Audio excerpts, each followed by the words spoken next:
Et de t'humilier devant ton Dieu. Tes paroles ont été entendues. Et c'est à cause de tes paroles que je viens.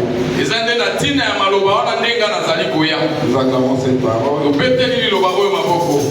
Éternel Dieu, donne-moi l'esprit d'interprétation au nom puissant de ton Fils Jésus-Christ. Amen.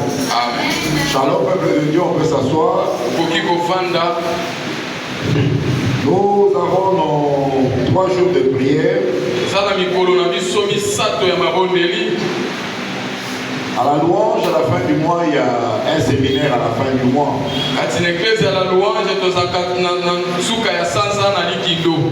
Et dans Baruch-Citas, nous avons aussi un séminaire en début du mois qui coïncide avec la période de la prière du pays.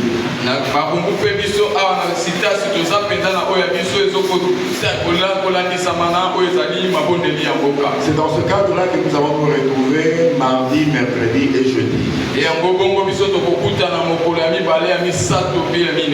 Que le Seigneur nous fasse grâce et qu'il puisse se manifester puissamment. Je remercie le Seigneur qui m'a donné la force de me retrouver au-devant de vous. Je te remercie, toi qui es là ce soir pour écouter la parole de Dieu. Malgré tes multiples occupations, malgré tout ce qui a comme barrière, tout ce qui a comme empêchement, et tu t'es fait violence pour te retrouver en ces lieux. Bien aimé, le Seigneur m'avait mis à cœur de restituer l'intégralité de la conférence des mamans d'Élie.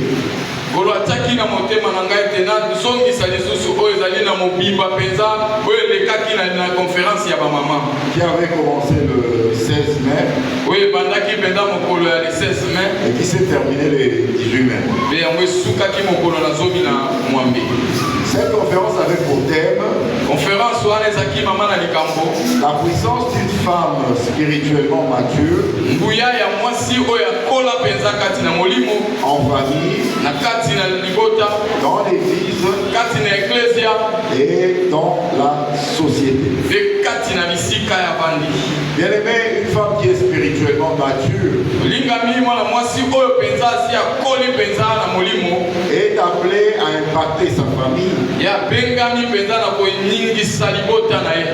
est appelée à contribuer à ce que l'œuvre de Dieu puisse aller très l'avant dans l'église.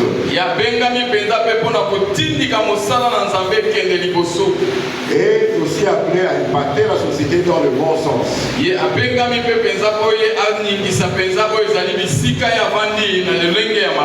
Et le premier jour, le thème de sous-thème était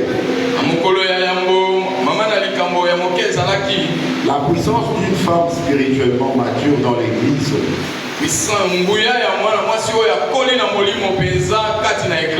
On avait commencé par la définition de certains thèmes. Il y avait d'abord la définition du terme puissance. Ensuite, on verra ce que c'est qu'une femme mature. Et ensuite, on verra qu'est-ce que c'est que l'église. Nous acclamons le Seigneur. Bien aimé, la puissance c'est un pouvoir ou une force.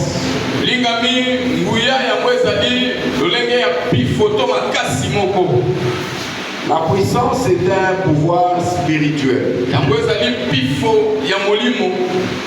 C'est une capacité spirituelle à produire un effet ou force spirituelle.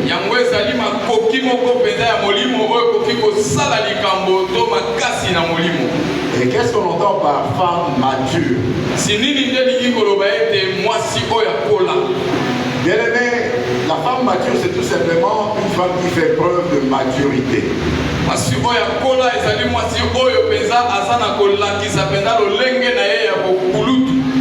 C'est une femme adulte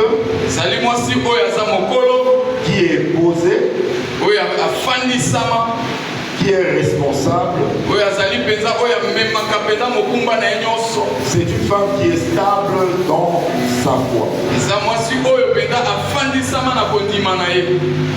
Bien aimé, la femme mature, c'est aussi une femme qui ne vit pas selon ce qui se dit.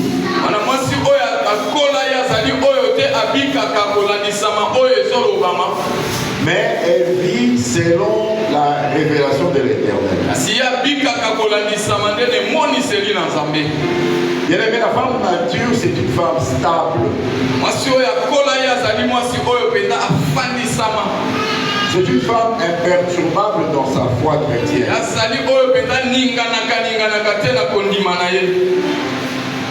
C'est une femme qui a les regards tournés vers la montagne de l'Éternel.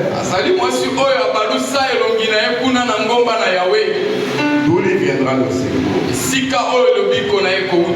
Lisons dans le livre des Psaumes au chapitre 121.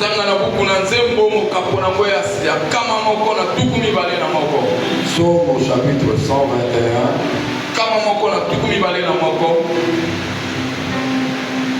Premier verset.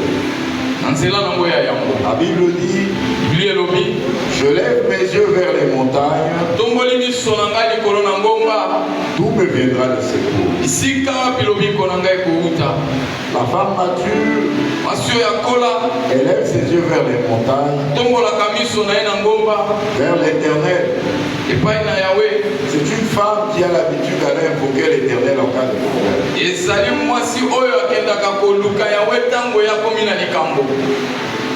Elle est